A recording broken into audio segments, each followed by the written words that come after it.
Hey folks, welcome to the Catfish Kyle Fishing Show. Today's show is going to be a little bit different. What I'm going to do is I'm going to show you how I make a YouTube video. And the way I make it is really simple. And I know my channel's not that big at all, and I don't have a whole bunch of subscribers or anything. So some of you may be way ahead of me already. But if you're a person who doesn't have a whole lot of money, you're a person who just wants to have fun and start making some YouTube videos for fishing, this might help you. When I was a little kid, I remember when I was a really small kid, it was Bill Dance. Man, I couldn't wait to watch Bill dance when he come on television. I thought that was the most amazing thing, and I thought that was the greatest thing, that a person could get out there and not only fish but make videos of it. And so I think it's kind of every little boy's dream when he's growing up, who loves to fish, to be like that person. Now, I'm no Bill Dance, and I'm nowhere near that. But you know what? I can make some videos, and it kind of makes me think, hey, man, I'm doing something, man. I'm a real fisherman here. Whether I am or not, you can argue that. But let's talk about what it means to make or how I make my videos. I want to give you, first of all, a little bit of history on how I started. I started out with just using my iPhone, to be honest with you. I bought me one of those that you can get kind of like a TJ Maxx, or you can order off Amazon that'll hold your phone. You can clip it onto something. I had one that kind of had a bar, and it would hold it, and I would put a brick on it, and then I would have one that would attach to stuff. I would attach it to the side of my boat. Those things worked good for a little while, but the only problem was I had to keep touching my screen, and when I was fishing, my screen would get really dirty. And as well, when I needed my phone, I didn't have it because I was using it to record with. And then finally, the straw that broke the camel's back was I almost fell out of the boat one day. I fell actually in the boat. When I did, I fell on little apparatus that was holding my phone, and it completely broke. And thank God my phone fell back in the boat rather than falling the other way. So after that, I was like, man, I really need to do something. So I got me a GoPro, and I got me the Hero 8, the black GoPro. This is it here. It was a blessing to get. I want to give you some pros and cons on the Hero 8 black. Pros are, first of all, man, this thing is really easy to use. If you're not great with technology or anything, this thing is the way to go, because it's not difficult to figure out at all. There's some videos on YouTube where you can just read the directions. You'll figure this thing out. Trust me, there's not much to it. The second thing I like about this is no hands are involved. Once you put that camera up and you're ready to go, you don't have to use hands. There's a voice control setting. And even if you've got a real thick accent like me, it still understands you when you speak. And so I love that about it. You basically say, turn on. You say GoPro, turn on, and it'll turn on. You say GoPro, turn off, and it'll turn off. So you don't have to use your hands at all. Now, once you say turn on, it just waits for you then to say start recording. So once you say start recording, that thing starts recording. When you say stop recording, it stops recording. So all you have to do is go back in and edit that video to take out the part where you said stop recording and start recording. So I love that about it. It automatically saves, so every time it records something, you don't have to go back and save it. It saves it automatically. So again, you don't have to touch anything, mess with anything. And it's really durable. I'm hard on equipment. I'm just bad with that. I'm a real clumsy person. But this thing has lasted me for a little while now. You can drop it. It's waterproof to pretty deep. If it gets out there and gets wet, it's not going to hurt it. If it's in the sun for too long, it may shut off because it gets too hot, but it's not going to break it. I've left it in the truck in really hot weather, and it's never messed it up at all. So those are some pros I would say about it. As well, the quality of the picture is pretty good. The cons I would say about the Hero 8 is battery life is the biggest thing. Man, the battery life is not good in these things. If you're recording, you're probably going to get about 45 minutes to an hour off a new battery. So I've got two batteries. There's a lot of these bundles you can buy when you get these, and it'll come with an extra battery. I don't think you have to worry about filling up your card with the little SD card that comes in it, unless you're really recording a whole lot of stuff. But I would definitely get an extra battery, because that's one con. The other con I would say on it is it doesn't have a zoom. Now, it has a zoom feature, You can go in there and zoom, but you can't zoom in and out at will. Once you get it set up, you can say, all right, I want to zoom this thing in, and then it's going to record at a zoom. And the zoom's not bad. But again, it's something that you have to do ahead of time. Overall, I would say the Hero 8 is a really good camera for the money. I would encourage you to if you're looking for a camera other than your phone, start out with something like this. The stand I use, now look, y'all don't laugh at me, this is some redneck stuff. This is just a little stand. You can see it's got just a wooden base here. You can build one of these, and this came in an accessories bundle. Another thing, if you're going to get the Hero 8, get the accessories bundle. You can get one of those things for like $30 or less. And on the inside of that thing comes a thing where you can hook it to your head, you can hook it to your chest, you get a mini tripod with it, you get a float that comes with it, and all types of other stuff. And you can usually get those for under $30. So this is just like a little handheld thing that came with it, and I just strapped it here. You can see it there with a zip tie, and then I just connect this to my camera. And what I do is I take this thing, and I've got a cooler. A small cooler, and I just sit this down inside that cooler, and it stays right there. Man, you wouldn't believe how it stays. I mean, I drive all over the place, run into trees. If you watch my videos, you know it. I run into trees and stuff, and it stays there. So, I mean, you can buy something, or you could just build something for really cheap.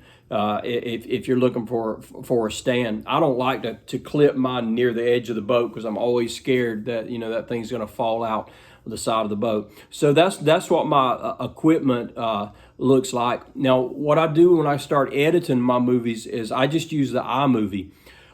There's a little card reader that you can plug into your phone. You can take that card out of your GoPro, put it in there, and then you can download your videos straight to your phone. So that's what I do. And once in there, most iPhones are going to come with the iMovie feature. Then I just take them into the iMovie, create a movie, take all those videos that I took of that day fishing into the iMovie, go through there, delete the ones that you don't want to have in there. And as well, like I was saying earlier, when you say start recording, stop recording, you can actually edit that in the iMovie. You can shrink it, and so you can say, okay, I want to start this portion of the video after I said start recording. You can do all that right there in the iMovie feature. Another cool thing about the iMovie is there's a whole lot of sound effects and stuff in there. So if you want to get funny with it, you can put some crazy sound effects. I've got the catfish counter going right now, so I got a doorbell that rings every time I catch a fish that's counted toward that catfish counter. There's some really good music in there that's free, so you don't have to worry about, hey, is this music gonna be copyrighted? Because sometimes if you put a video out and the music's copyrighted, YouTube will come back and that video may not even be able to be played. And sometimes you're wondering, hey, is this music copyrighted or not? The cool thing about using the stuff that you have in the iMovie is it's all free. And they've got some pretty good music in there as well. So you can record, like if I'm driving down the creek and I just want this to have like maybe some music in the background, I can go on that portion of the video, hit plus in iMovie and hit add, go back to soundtracks, find the music that I want to put in there, click it on there, save that as its own little type of video clip, and then pull that back into the iMovie. And then I've got a portion with music on it. So that's a real plus with that. The editing features on the iMovie are really simple. Once again, once you start using that thing, man, you're going to realize, boy, there's nothing to this. So I would say start out with that iMovie.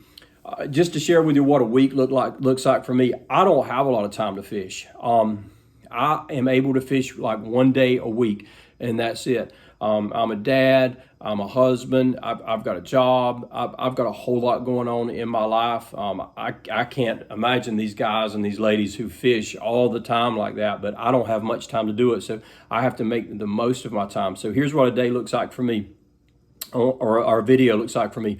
On Thursday, when I get off work, go home, I eat supper, and then after that, it's bait time. I try to use live bait or try to use fresh bait. My bait is going to be live brim, cut up brim, or crawfish most of the time. And so I have to catch that. I don't buy that, I catch it. So my first thing is either go to the creek or go somewhere, and I'm in a hurry, man. And however much bait I catch, that's how many lines I get to set out. Now I do have a friend now recently who I give catfish to him, and he gives me a brim. So sometimes I can run by his house and he'll say, hey, I've got some brim for you, and he'll give me some live brim, and man, that's a blessing. I would say, hey, find some friends. I've got another friend who has a creek that runs right through his backyard. He lets me go fish there anytime I want to, and I'm able to catch a brim out of there. So, you know, you can't do this stuff alone. You need friends. You need people who will help you out. So the first thing I do is I have to go get bait. So once I get that bait, then I head down to the creek. And once I get to the creek, normally my boat's full of water because I got an awful leak in it, so I have to get all the water out. Or if it's rained, you know, it's filled with water, so I have to get all that water out of there because a friend of mine lets me keep my boat down at his place. So that saves me some time as well. So once I get out to the creek, then it's all about setting the lines out. My lines, I'll show you what a few of them look like. This is just my drop line from here to here. And you see my hook there. Make sure it's in focus. And you can see it's a real basic setup. This is the portion that will be tied to a limb here. Normally I don't have this. Normally I'll only have this part, and I'll hook this on a bucket. I'll have a whole bunch of these hooked on a bucket waiting, and I'll just have a roll of line like this, and then I'll tie that to the limb, and I'll tie it here to the swivel, and I'll be ready to go. Another one I use, and I've just started really using these a lot because they've been so easy to me to use. I saw these noodles at Walmart, and you can make these, but I just saw like a 3-pack for $10, and I said, let me try this. So what I did is I've got a bigger hook on here. You can see this. This is a circle hook there.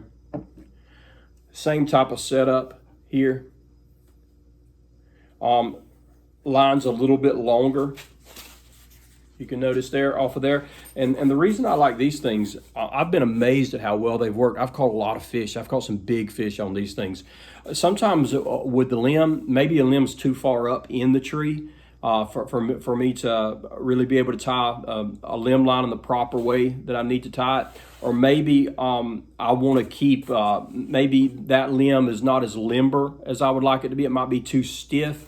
And this right here kind of acts like a limb. When you're doing limb lines, you don't want a stiff line. You want a limb that's going to move, because the stiffer that limb is, the easier it is for that fish to pull that hook out of his mouth. He's going to be able to pull hard. And what helps out with having a limber limb is they're trying to pull hard, but they're not really pulling hard. They can't jerk that hook. The hook is just easing into their mouth more and more. I mean, imagine if you've got something tied to a log and you just run, boom, and you stop, and that line can snap.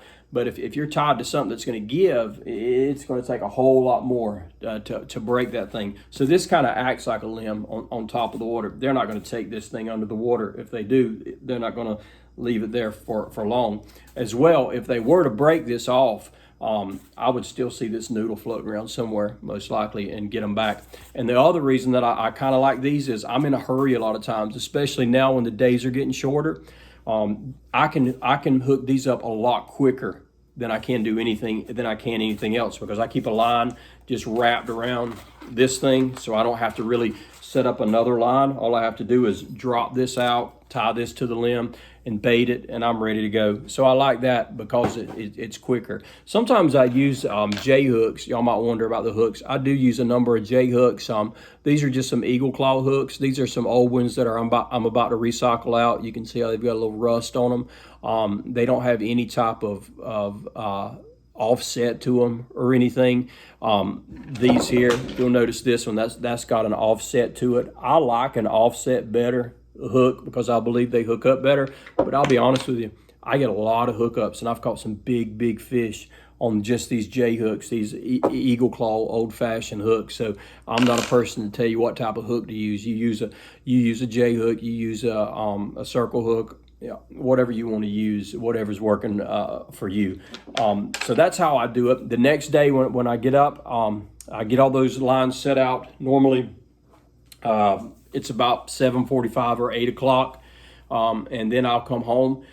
Friday, I'm off work, so I get up at Friday before daylight. I try to be at the creek at daylight, and so what I'll do then is I'll fish from about 7 o'clock when it's daylight until about noon. So I'll check my lines.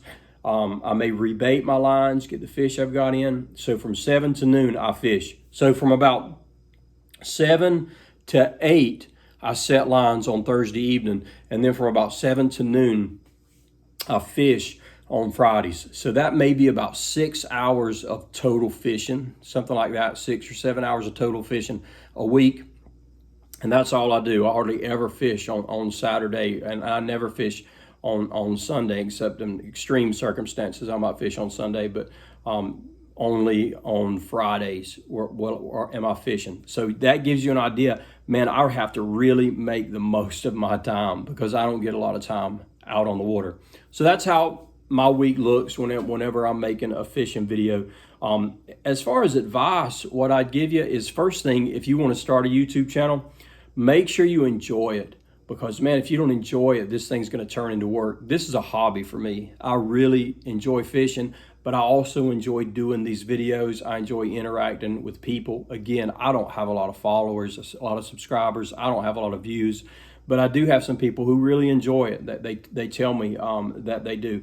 So I would say make sure you enjoy it. And the second thing I would say is just be you. When you're doing these videos, man, you get on YouTube and you watch these guys and girls, and I can't believe the fish they catch. I look at it and I'm thinking, wow. And a lot of them are just, they'll catch a smaller fish, 5 to 10 pounds, and it's like they're almost disappointed. And I'm thinking, man, I appreciate that. I understand that and all. But man, that's not me. I'm excited over a 1 pound catfish. I'm excited over a 2 pound catfish. I just get excited over fishing. I'm not out there trying to catch the biggest fish at all. I'm just out there trying to catch a fish, and I'm out there just trying to relax and enjoy myself. So I try to do my channel not towards, I want to watch and see this guy land a 60-pound blue or 80 or a 90-pound blue or a 60-pound flathead. That's not my channel. The people I'm looking for is people maybe who grew up like me, fishing the creeks, fishing small water, who can just remember, hey man, I just want to catch enough fish to have a fish fry with. And that's another difference in me too. A whole lot of the fish I catch, I keep and I eat, I clean. If I were to show you inside my freezer right now, you'd see my freezer is full of fish. We eat fish, but I also give a lot of fish away. I've got friends that I give fish to. I mentioned earlier, one of the guys who gives me bait, I give him fish, he gives me bait. That's a great deal there. And sometimes we have fish fries. We had a downtown fish fry not too long ago for all the people in the community. We've got a lot of poor people down here. We cooked fish and we said, hey, the plates were free. And so I'm not this person who's going to throw back every fish he catches. I'm not greedy as well. I do throw a lot of fish back. I throw more fish back than I keep, but I'm going to keep fish, and I'm going to keep them unapologetically because I grew up keeping fish, cleaning fish, eating fish. I can't remember a time when we didn't fish, when we didn't clean fish, when we didn't eat fish. It's who I am. It's who I've raised my kids to be, my family to be. So that's what my channel is about. My channel is just about the person who is excited when they catch a 1 pound fish and who knows, hey, if we catch some fish, we're going to eat good. And so that's me. And doesn't mean my way is the right way. It just means that's who I am. And so I would just say, be you when you do a video. Don't try to go out there and be like these other people, because you're just going to be disappointed if you do. Be who you are. Who am I? I'm excited over a 1 pound fish, over a 2 pound fish, over a 3 pound fish.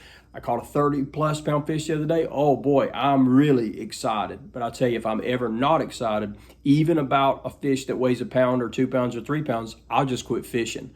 Because, hey, look, man, if I'm not having a good time, what am I doing? So that's just basically how I do it here, how we do it on the Catfish Kyle Show. I probably didn't say all the stuff I needed to say, but if you've got any questions or if you'd like to maybe see a video on anything else, let me know. Put it down in the comments. I'll answer any questions that you might have, and maybe it'll be a lot of fun. I appreciate you for tuning in, and again, I always appreciate those who subscribe to my channel, who hit the like button, who comment down there. You know, subscribing, liking, commenting, that helps my channel. So if you want to help my channel, please do those things and share it as well. Thank y'all for tuning in. I appreciate you. Till next time, this is Catfish Kyle. I'll be seeing you.